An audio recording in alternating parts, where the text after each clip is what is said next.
Hello Dan, I have a lot to say to you, so let's just start!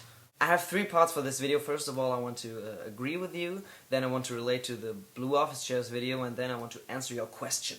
Agreement 1! Fundamentalism is bad. Creationism is bad, but faith isn't. I'm a pretty faithful person. I think there is something greater than myself and all human life and all life, actually. But I don't really belong to any religion. And that's because I think faith doesn't equal religion. I think religion is just something made up by people to express their faith. And first and foremost, religion is something made up by people to help other people get their lives right. Because if you just look at the Ten Commandments, for example, there's you shouldn't kill, you shouldn't steal, you shouldn't cheat on your wife or anything like that. And these are pretty valuable goals, I think. I mean, our whole Western civilization is built up on those values, so. And also, as a Muslim, you aren't allowed to eat pork, and why is that? Because back in the day when Islam was invented, pigs usually had worms, and so if you ate them, you'd die. It's just logical that you aren't allowed to do that. So I think religion is something very good for simpler people to get the basic rules of life and living with others. But I think almost everything in the Bible, for example, is kind of a metaphor, and so God actually is a metaphor. But I will come to that later. Just go on. Agreement 2! Science does not disagree with faith. I have to say I absolutely agree with you on that point, because if you look at Albert Einstein, for example, I think he was kind of religious. Because as a scientist, you just try to explain the world and you find out things about the world, and you also find out that everything kind of fits, and it fits so well that you just have to believe that there is something greater than life as you know it.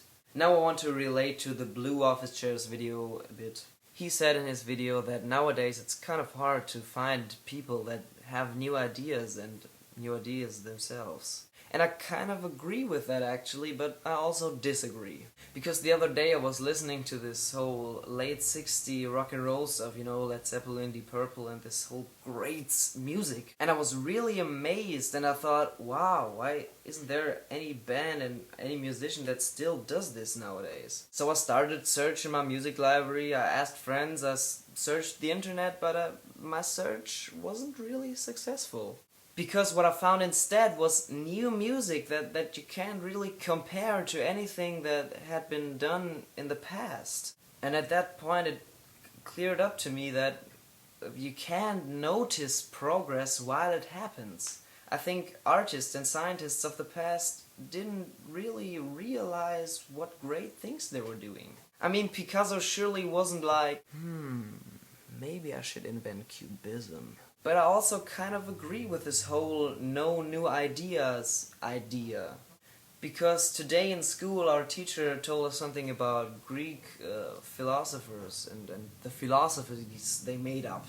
And that life is one and arrogance is bad and why and blah blah blah. I don't want to get into detail now, but I have to say, as I was listening, I kind of thought, yeah, I know that already. And then I asked myself, why did I come up with this without even knowing that people before me came up with it too? And that's where faith kicks in. Because if I had to choose from this whole big mass of religions that there are, I would surely choose Taoism. And what does Taoism say? Taoism says that everything, the whole world, the universe and the earth and all life was created from one. And as everything was created from one, everything was everything while it progressed. So, if everything is everything, this is everything, I am everything, and you are everything. And so if everything is everything, our thoughts are everything too. And so you could say that every thought you have is injected in some kind of collective mind that just connects every one of us. And so it may sound a bit weird or something, but I think the reason why I came up with this without even knowing that some people before me came up with it too was that this collective mind just spoke and thought through me. And so as a meaning of life or anything like that, you can say that it is to inject information into this collective mind and to keep progress going on. And that's why for me, and I think also for you, communication is important and necessary to fulfill this task. Because if we don't communicate, we can't progress. And so, with all that information, I want to answer your question now.